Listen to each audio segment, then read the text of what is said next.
Dobar dan i dobrodošli na Jadranski sajam. Zaista ste nam ukazali čast ovom posjetom i naravno da, pošto smo ovdje ispred štanda Doktaša, želimo prvo da pitamo koliko je upućena u izlaganje firmi iz Turske ovdje kod nas na Jadranskom sajmu, za koje možemo reći da su naši partneri. So we are here at the Adriatic Furniture Fair with our commercial counselor, and we are very happy for being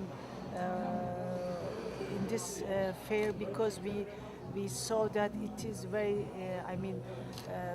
a lot of visitors, well organized, and a lot of visitors in the center of Budva, very easy to reach here, and I think it functions as a very important fair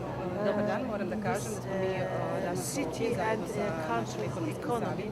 And as far as I understood from the Turkish company that participated in this fair, they were, first of all, they were very successful because all the furniture that they showed at this fair were sold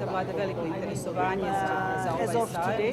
It's a very good news, and it means that the Turkish company is very happy for being a part na of sajmu this fair. rasprodati, tako da to mnogo govori o dobroj organizaciji i dobrim poslovnim efektima na sajmu. Turska također mnogo vodi računa o ovom načinu plasmana i prodaje proizvoda.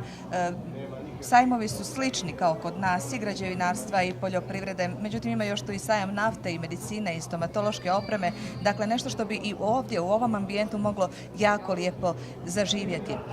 Da li smatrate da je ipak ovako neposredan kontakt između proizvođača i kupca nešto što nikako ne može potisnuti ovaj online način kupovine?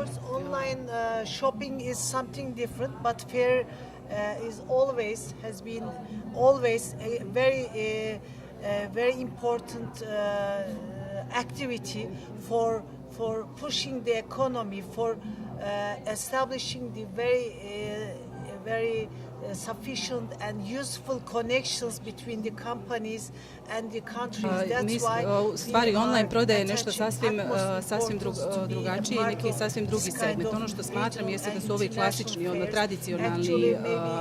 tradicionalni kanali prodaje koji su bitni između kupaca i prodavaca, nešto što naravno nema, da kažem, neku zamjenu i da su oni uvijek pokazatelji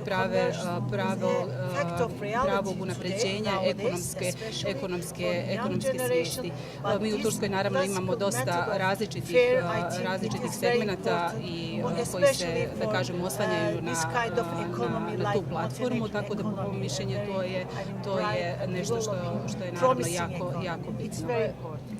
Za Jadranski sajam u Budvi s pravom kažu da je privredna kapija Crne Gore. Da li ste u ovom kratkom obilasku mogli steći takav utisak, s obzirom da je ovdje dosta kompanija iz regiona i uopšte međunarodnih kompanija i da su svi naši kapaciteti zaista do posljednjeg kvadrata popunjeni?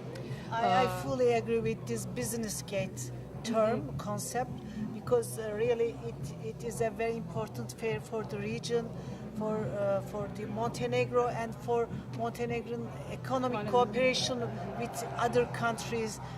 Potpuno se slažem sa tim terminom koji ste naveli, to je da je poslovna kapija Crne Gore. Znači, Jadranski sajam jeste jako bitan u regionalnom smislu, a to je da bude predstavljen i da bude prava veza za regionalne kompanije iz regiona i šire, tako da kažem, ove godine to je kompanija Doktaš koja je prisutna na sajmu, ali to ne znači da sljedeće godine neće biti neke druge koje će prepoznati značaj ovog sajma i uspjeha vaše kompanije. Još jednom vam se zahvaljujem i čestitam na vašem uspjehu. Ne sumnjamo da će nam u tome pomoći i ova vaša posjeta na kojoj vam se najljepše zahvaljujemo kao na i vremenu izdvojenom za intervju. Thank you so much. Hvala puno.